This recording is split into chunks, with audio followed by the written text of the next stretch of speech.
Sebuah pemandangan yang umum hari ini kita saksikan, itu biasanya ketika khutbah sedang berlangsung, diedarkan kotak infak. Dan tujuannya tentu kita ketahui adalah untuk mengumpulkan sedekah dari jamaah, yang itu nantinya digunakan untuk operasional, seperti listrik, air, dan termasuk pembangunan masjid itu sendiri. Dan dipilihnya waktu khutbah, dikarenakan karena itu dipandang sebagai prime time-nya waktu sholat Jumat. Kalau dilaksanakan pengedaran kotak amal itu di saat sebelum khutbah, orang-orang masih banyak belum datang. Dan kalau diedarkan setelah selesainya sholat, orang-orang sudah banyak pulang. Karena memang hari ini, orang banyak ketika sholat Jumat itu akhiron wa awalan.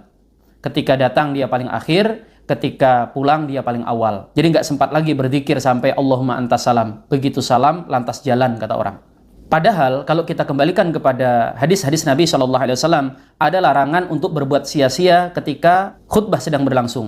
Di antaranya Rasul SAW bersabda, "Idza qulta li sahibika ansit yaumal jum'ati wal imamu yaktubu faqad lagaut." Kalau engkau berkata kepada saudaramu di hari Jumat, sedangkan khatib sedang berkhutbah, diam, maka engkau telah berbuat sia-sia. Di hadis ini kita pahami, kalau orang yang mengingatkan orang lain supaya tidak ribut dengan mengatakan diam, itu bisa sia-sia sholat Jumatnya, lalu bagaimana dengan orang yang tegur itu sendiri? Demikian juga dalam sebuah hadis Rasul SAW bersabda, "Man massal hasa faqad lagha." Siapa yang mengusap kerikil, yaitu ketika khutbah sedang berlangsung, dia telah berbuat sia-sia.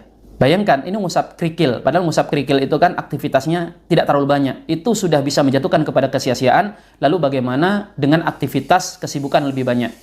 Al-Imam Nawawi menjelaskan tentang hadis tersebut dalam Syarah Sahih Muslim beliau berkata, "Wa fihi nahyu an massil hasa wa ghairihi min anwa'il abasi fi halatil khutbah wa fihi isyaratun ila iqbalil qalbi wal jawarih ala khutbah wal muradu bil lagwi huna al batil madhmumul mardud."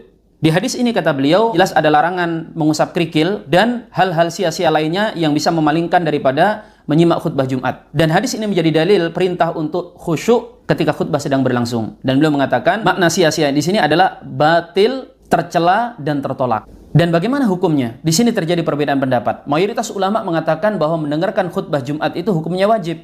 Ini adalah pendapat mazhab Hanafi, Maliki, dan Hanbali. Dalilnya adalah hadis-hadis yang sudah disebutkan. Sehingga kalau ada orang melakukan aktivitas yang itu bisa mengganggu kekhusyuan dia dalam mendengarkan khutbah Jumat, maka hukumnya jatuh kepada keharaman.